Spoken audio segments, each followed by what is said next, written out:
Excel HLOOKUP function. HLOOKUP is an Excel function to look up and retrieve data from a specific row in a table. The H in a HLOOKUP stands for horizontal, where lookup values appear in the first row of the table, moving horizontally to the right.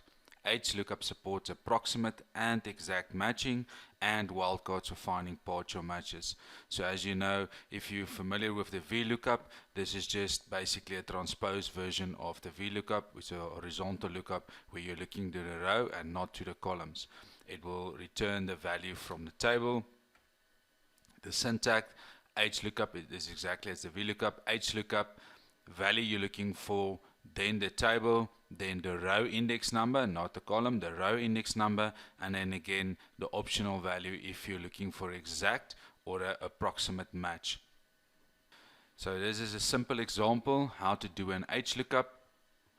So I have a table, and as you can see, my table is now in row format, not in column format. So this is the difference between HLOOKUP and VLOOKUP. So all that I want to do is I want to look up a mark based on an ID. I've also went and numbered our rows to make it easier when we get to the row index.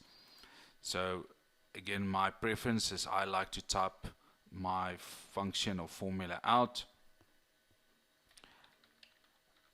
So it's HLOOKUP.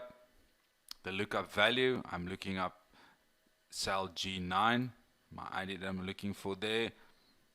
Then I do a comma, then the table. I'm highlighting the table. Remember, the value that you're looking for, in this case we're referring to ID, that must always be in row 1. And again, a very good practice here is to do absolute cell reference. If you want to do autofill, you'll never struggle. So I press F4 to do absolute cell reference, comma, row index number. I've got 1 row, 2 row, 3 rows, and then which one contains my value that I'm looking for. It is row 3, so I'll type a 3.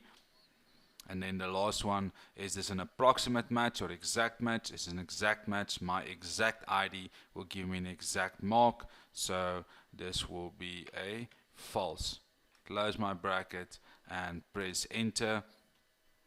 The value, it looks like I'm getting an error, but actually the mark is 0 for 861 there. If I choose a different one, you will see it will return the actual value. If I type a ID that doesn't exist, it won't find the value.